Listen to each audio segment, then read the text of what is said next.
მოგესალმებით. მე თემური კაბაძე ვარ, ფსიქოლოგი, კოუჩი, სპორტული ანალიტიკოსი. მადლობა წინა გადაცემისთვის, რომ დაალაიქეთ. ეხლა შესაბამისად ეს გადაცემას დაალაიქეთ, გამოიწერეთ სილკ სპორტის არხი და ერთად ჩავშალოთ ბევრი საინტერესო თემა. ჩვენი გადაცემის მხარდამჭერია ორიგინალური ჩეხური ლუდი ბუდვაიზერ ბუდვარ და უგემრიელესი სნექი რინგასი. მაშასე დღეს გვექნება ძალიან საინტერესო თემები, რომლებსაც ჩავშლით. ეს იქნება ნეიმარ ჯუნიორის გაფლანგული ნიჭი, ასევე ვისაუბრებთ რეალ მადრიდზე. რატომ ვერ შეიკრა ეს გუნდი და ვერ რეალობს რეალი, ასევე ვისაუბრებთ ცოლებზე და ფეხბურთელებზე, მათ ურთიერთობებზე და ბოლოს მოვიტოვეთ ძალიან ნამუ და გემრიელ кейს ლიონელ მესის ფენომენს. მაშასე დაალაიქეთ ეს ვიდეო, გამოიწერეთ არხი, დააკომენტარეთ და დავიწყეთ. პირველი თემა, რითაც დავიწყებ ჩემს ლექციას, ასე რომ ვთქვათ, და ჩასაშლელ თემას იქნება ნეიმარ ჯუნიორი და ნეიმარ ჯუნიორის გაფლანგული ნიჭი. 2017 წელს ნეიმარ ჯუნიორს დაურეკეს PSG-დან და შესთავაზეს ესეთი რაღაც. ნეიმარ, წამოდი ჩვენთან და ჩვენ გთავაზობთ ღვინო, დუდუკი, ქალები და პული. აქეთ ლიონელ მესიმ უთხრა ნეიმარს, ნეიმარ დარჩი და მე გთავაზობ წარმატებულ კარიერას და ბევრ ტიტულს. ნეიმარი დააფიქრა და თქვა, მე მინდა ღვინო, დუდუკი, ქალები და პული და წავიდა PSG-ში. ნუ შემდეგ რაც მოხდა, ყველამ ვიცით და ეხლა ნეიმარი თამაშობს იქ, სადაც თამაშობს და იქაც ვერ თამაშობს, იმიტომ რომ ეს არის ეგრეთ წოდებული შუბლის ძარღვის кейსი, რადგან როცა წარმატებას აღწევ თუ არ დააბალანსე შუბლის ძარღვის кейსს და თუ ის გაწყდა, მისი შეერთება შემდეგ, ასე რომ ვთქვათ, შეუძლებელიც არის. ესე მოხდა ნეიმარის შემთხვევაშიც გაუწყდა მას შუბლის ძარღვი, რადგან გადასძალა ფულმა, დუდუკმა და ქალებმა, წავიდა PSG-ში და ეს იყო ეგრეთ წოდებული შაურმის მსგავსი кейსი. ამას შევადარებდი შაურმის და დიეტის ამბავს, როცა დიეტაზე ხარ, საშაურმეს ჩავდი და ფიქრობ, ვიყიდო შაურმა, არ ვიყიდო. ვიყიდო, არ ვიყიდო. ესე იყო ნეიმარი ჩაუარა საშაურმეს, იფიქრა, ვიყიდო შაურმა, არ ვიყიდო, იყიდა. ანუ დაარღვია დიეტა, ანუ წავიდა PSG-ში და ასე ვთქვათ, მისი კარიერა, მისი ნიჭი გაფლანგა და უფრო მეტი დრო დაუთმო დუდუკს ვიდრე ფეხბურთს, მაგრამ ვაღიარებთ, რომ ნეიმარის კვალი მაინც ყოველთვის იქნება ფეხბურთს, რადგან მისი სტილი ძალიან გამორჩეულია, უბრალოდ შუბლის ძარღვი, რომელიც მას გაუწყდა, ვეღარ შეაერთეს. მაგრამ რას ვიზამთ, ესე ხდება და ამ თემას დავასრულებ იმით, რომ ყოველთვის გვახსოვდეს უილიამ შექსპირის ბებიის, მარიამ შექსპირის სიტყვები. გიყვარს ნეიმარი, გიყვარს ფეხბურთი, გიყვარს ფეხბურთი, გიყვარს ნეიმარი. შემდეგი თემა, რეალ მადრიდი. ბევრი მადრიდისტა მეუბნება, ბატონო თემურ, რაშია საქმე? გვყავს ფეხბურთელები, გვაქვს ფული, გვყავს მწვრთნელი, მაგრამ თითქოს რეალის თამაში არ არის ის, რაც გვინდა ჩვენ. ძალიან საინტერესო кейსია და აქ პრობლემა არის რა, რომ გუნდში არის გამოკვეთილი 3 ლიდერი, მაგრამ ამ 3-დან 3-ვეს უნდა რომ იყოს მთავარი ლიდერი, ეს არის ვინისიუს ჯუნიორი, კილიან მბაპე, ჯუდ ბელინგემი და აი ამ 3 ლიდერის ჯახი, ეგრეთ წოდებული ბათქი, იწვევს ამ ყველაფერს, ასე რომ უნდა მოხდეს რა? უნდა გადაწყდეს ვინ იქნება მთავარი ლიდერი, ხომ? ეს უნდა გადაწყდეს ჩემი აზრით ჯეირანით. მოდი, ვინისიუს ჯუნიორმა, ბელინგემმა და მბაპემ ითამაშოს ჯეირანი, ვინც მოიგებს, ის იყოს ლიდერი. თუ ჯეირანითაც არ გადაწყდა, მაშინ უკვე უნდა ჩაერიოს მწვრთნელი ჩაბი ალონსო, რადგან თუ მწვრთნელი არ დაიჭერს ხელში გუნდში, გუნდი გაიქცევა, იგივეა ხომ? აი მაგალითად შევადაროთ ეს ამბავი შემწვარ კარტოფილს და ტყემალს. წარმოვიდგინოთ, შემწვარი კარტოფილი არის რეალის ფეხბურთელები, ტყემალი არის ჩაბი ალონსო. კი, შემწვარი კარტოფილი ანუ რეალის ფეხბურთელები კარგია, მაგრამ ტყემლის გარეშე არ აქვს ის ეფექტი. იგივეა მწვრთნელის ხელის გარეშე არ აქვს ეფექტი რეალმა, ასე რომ თუ არ შეერია ეგრეთ წოდებული ტყემალი ჩაბი ალონსო კარტოფილს ანუ რეალის ფეხბურთელებს, ვერ მოხდება ის შედეგი, რაც გვინდა, რადგან ყველა დამეთანხმებით, რომ კარტოფილს ტყემლის გარეშე რაღაც აკლია. ასე არის გუნდიც ხომ ფეხბურთელს მწვრთნელის გარეშე რაღაც აკლია, მაგრამ აქვე დაგაიმედებთ, რომ ძალიან კარგი თაობა ჰყავს რეალ მადრიდს, ასე რომ მადრიდის რეალის ფანებო არ ინერვიულოდ მოგვარდება, რადგან აი მაგალითად 30 ნომერ რეალის ფრანკო 30 ნომერი, ერთი სიტყვით ძალიან ნიჭიერი ფეხბურთელი, ასე რომ არ ინერვიულოთ მადრიდისტებო, ყველაფერი კარგად იქნება, ტყემალით შეერევა კარტოფილს, კარტოფილიც გაგემრიელდება, ანუ რეალი დაემსგავსება რეალს. შემდეგი თემა ძალიან საინტერესო თემა, ცოლები და ფეხბურთელები.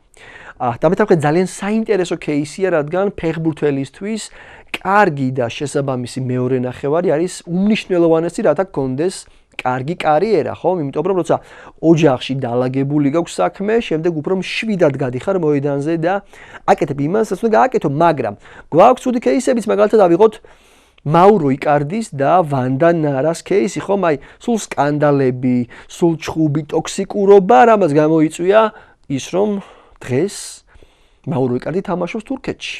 არადა ადამიანი თამაშობდა იტალიაში უმაღლეს დონეზე, საფრანგეთში უმაღლეს დონეზე. კი, თურქეთი კარგია, მაგრამ ქაბაბი ვერ აჯობებს პიცას. ასე რომ ეს არის მთავარი რამ, რომ კონტროლი უნდა მოხდეს, ამიტომ რომ შეიძლება ამ ყველაფერმა შენს კარიერაზე იმოქმედოს. ასევე პეპ გუარდიოლას кейსი, ხო?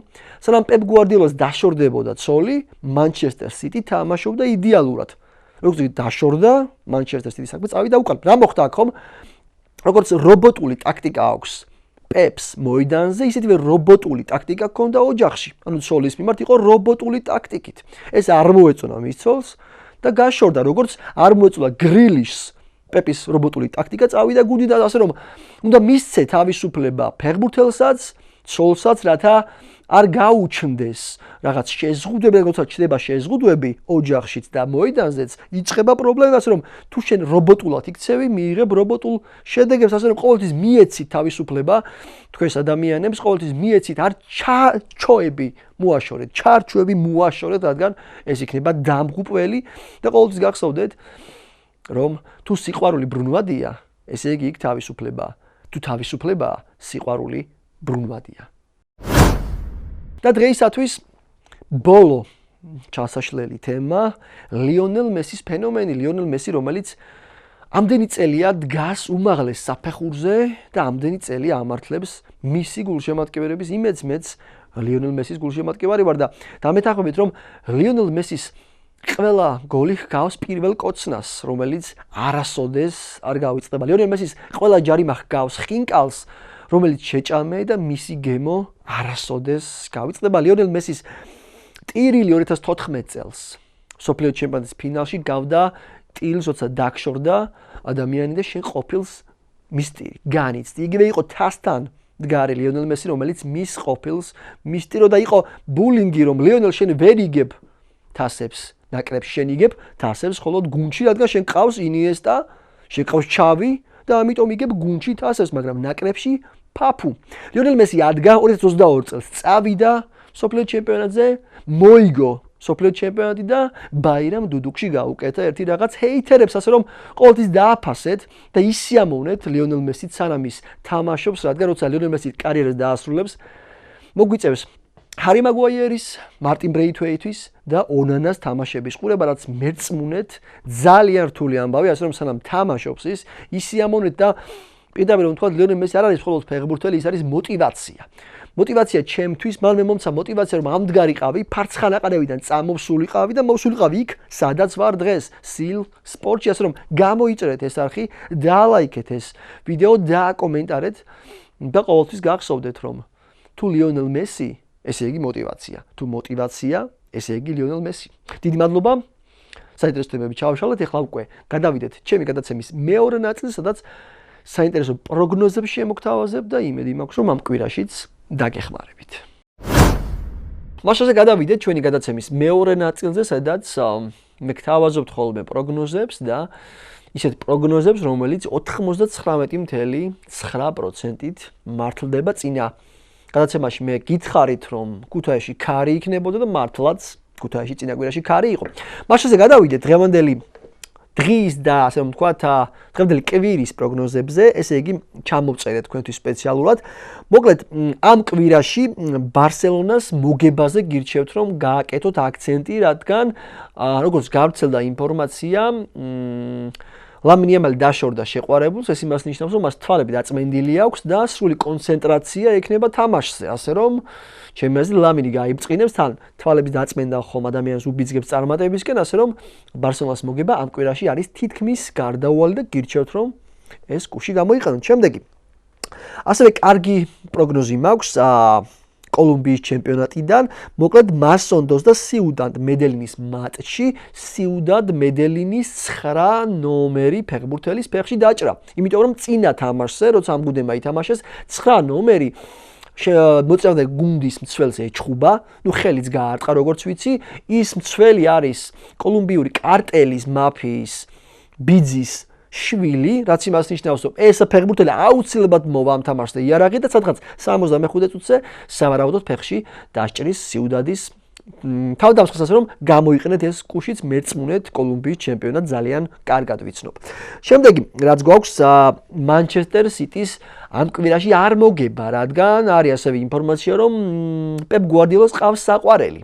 საყვარელი რომელიც არის ძალიან ეჭვიანი, არ არის გამორიცხული თამაშის მიდერობასაც მისწეროს პეპს სათხარო, პეპმაც ვერ გაუძლოს ამ ცდუნებას რა, როგორც კი ტელეფონზე ამოიღებს, ყურადღებას მოადუნებს ამ მომენტში სიტი დაიბნევა და სავარაუდოდ სიტის ამოავსებენ, ასე რომ არ გირჩევთ ამ კვირაში სიტიზე დადოთ და სიტის იმედი გქონდეთ, რადგან როცა პეპ გვარდიოლას და ქალებს ეხებათ საქმე, ალბათ ხვდებით როგორც სრულდება. ასე ძალიან საინტერესო კუში მაქვს თქვენთვის ამ თამაშზე, ბარსელონას ამ თამაშზე კუნდე მივა კაბით. ანუ წინა 10 თამაში ჩვეულებრივ ტანსაცმელი მივიდა, ეხლა უწევს კაბა, ასე რომ ესეც გაითვალისწინეთ ძალიან კარგი კუში აქვს და ჩემი აზრით კუნდე და კაბა არის ისეთი რამ, რაც შესაძლებელია მოხდეს და შემდეგ მადლობელი იყოთ ჩემი და ბოლოს უეჭველი რაც ვიცი, აი უეჭველი კუში და უეჭველი პროგნოზი რაფა ლეაოს ახალი სიმღერა. გოლი არ ამგონია გაიტანოს, მაგრამ ახალი რეპ სიმღერა აქვს და სავარაუდოდ კვირის ბოლოს დადებს, ასე რომ გამოიყენეთ ეს პროგნოზიც და დარწმუნებული ვარ გამწვანდებით. რა ვიცი, დიდი მადლობა, ყველას საინტერესო თემები გავიარეთ, დაალაიქეთ ეს ვიდეო რა თქმა უნდა, დააკომენტარეთ და როგორც ყოველთვის დამიწერეთ კომენტარებში შემდეგ გადაცემაში რომელ ფეხბურთელზე თუ რომელ გუნდზე ვისაუბრო. დროებით.